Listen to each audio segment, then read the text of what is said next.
From JBS Studios in Greater New York, this is the JBS News Update with Teisha Bader. I'm Teisha Bader with the JBS News Update for Friday, August the 2nd, 2024. Israel remains on high alert ahead of this weekend amid threats from Iran and its terror proxies after the elimination of top terror leaders. Israeli Prime Minister Benjamin Netanyahu said yesterday, as we reported to you, that the country was in a state of very high readiness for any scenario. Last night, Netanyahu spoke over the phone with U.S. President Joe Biden, where the White House said the president reaffirmed his commitment to Israel's security against all threats from Iran, including its proxy terrorist groups, Hamas, Hezbollah, and the Houthis. The president discussed efforts to support Israel's defense against threats, including against ballistic missiles and drones, to include new defensive U.S. military deployments, while the president also stressed the importance of ongoing efforts to de-escalate broader tensions in the region. Netanyahu also held a discussion last night on the issue of the hostages. His office said, together with Israel's coordinator for the hostages and the missing, Brigadier General in Reserve Gal Hirsch, and military advisors. 115 hostages remain held captive by Hamas in Gaza, now for 301 days. Britain's Defense Minister John Healey is in Israel, meeting today with his Israeli counterpart Yoav Gallant, who said of the meeting, "We discussed strengthening the security ties between Israel and Great Britain and preserving intelligence cooperation."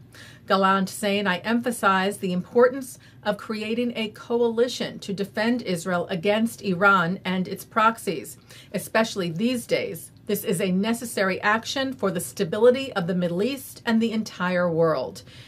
Britain's Chief of Staff, Admiral Tony Radakin, was also in Israel today, meeting with the IDF Chief of General Staff, Major General Herzi Halevi.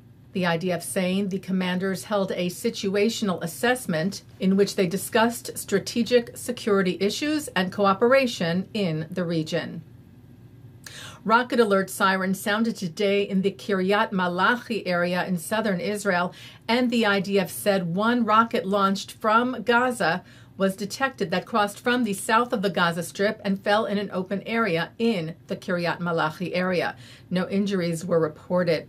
Later today, another 8 rockets were fired from Gaza at southern Israel, all landed in open areas. Fighting continues in Gaza between Israeli troops and Hamas, with IDF forces eliminating dozens of terrorists and destroying terror infrastructure. And rockets continued to be fired at northern Israel by Hezbollah in Lebanon last night and into today. The IDF said some of the rockets were intercepted, the rest fell in open areas. There were no casualties. The IDF responded to the attacks targeting the terrorists who launched the rockets. Well, Jewish journalist Evan Gershkovich is back on U.S. soil after being held in Russia for over a year and facing 16 years in a Russian prison on false espionage charges.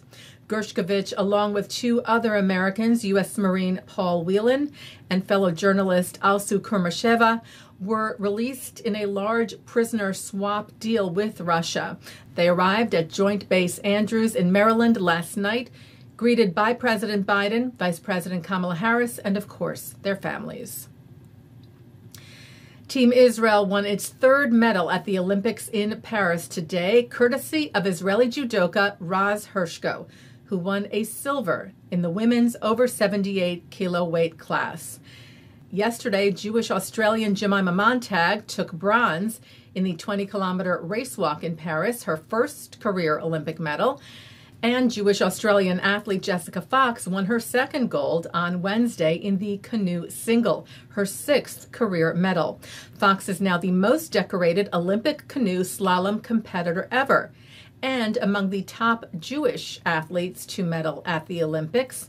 That list is led by swimmer Dara Torres, who won a total of 12 medals during her career, swimmer Mark Spitz, who won 11 in his Olympics career, and gymnast Ali Reisman, who, like Fox, 888-848-9616. Taking a look now at our programming for tonight on JBS for Friday, August the 2nd. Live Shabbat services are coming up at 6 o'clock from New York City's Central Synagogue, followed by Shabbat services from the Hampton Synagogue. At 8:30, Justin Pines is joined by scholar and educator Dr. Daniel Matt. At 9:30, Abigail Pogrebin is joined by Rabbi Matthew D. Gewirtz, who talks about his memoir that offers insights on how to nurture communities in today's climate. At 10, David Harris is joined by Hussein Abdul Hussein to talk about the Arab nation's perspectives on Israel.